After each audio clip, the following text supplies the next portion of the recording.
जब किसी इलाके में कोई फैक्ट्री लगाई जाती है तो उस जगह का विकास के साथ साथ लोगों को रोजगार मिलता है। लेकिन एक जगह ऐसी है जहां पर पावर प्लांट की फैक्ट्री लगाई गई, जिसके बाद वहां के लोगों की जिंदगी ही बेरंग हो गई। कहां है ये गांव और कौन सा है ये प्लांट, देखिए इस रिपोर्ट में।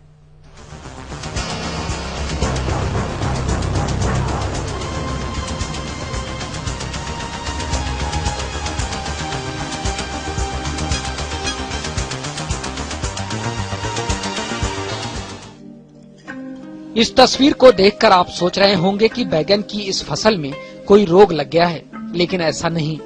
दरअसल बैगन के इस पौधे की ये हालत सूर्या चंबल पावर प्लांट की चिमनी से उड़ने वाली राख से हुई है। जिस वक्त इस प्लांट को लगाया जा रहा था, उस वक्त आसपास के लोगों में खुशी थी कि प्लांट से कुछ उनका भी भला होगा, लेकिन इससे इनकी जिंदगी और बदतर हो गई। आलम यह है कि इनकी सारी फसलें इस राख से खराब हो जा रही हैं।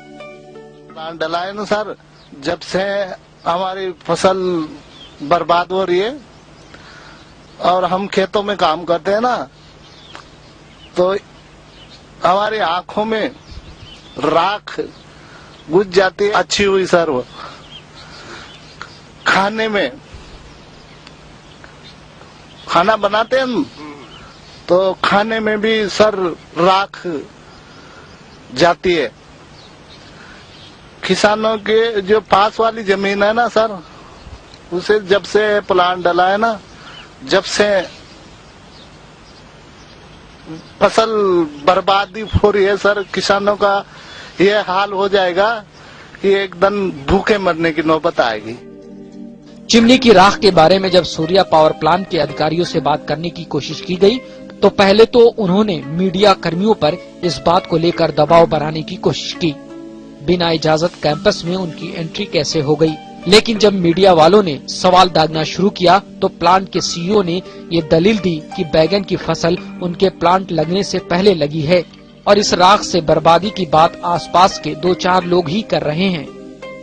जो हमको दिखाई देता है 2-3 लोग हैं जो एक तरह से कहना चाहिए कि प्रॉब्लम क्रिएट कर रहे हैं। इसलिए जो ऐश निकल रही तो पूरे गांव यहाँ से कम 2-3 किलोमीटर तक जाती होगी, जो भी है, लेकिन सबके लिए जा रही है। अल्टीमेटली जब प्लांट लगा है तो कुछ ऐश तो निकलेगी।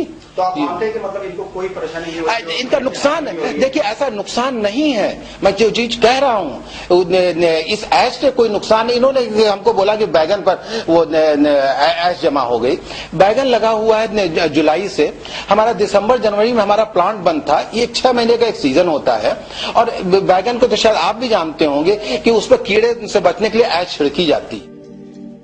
पोलियो लगे इन पत्तियों को देखकर ये कहने की जरूरत नहीं कि राख से फसलों को नुकसान हुआ है या नहीं। ये अलग बात है कि प्लांट के अधिकारी इस बात को मानने से इनकार कर रहे हैं।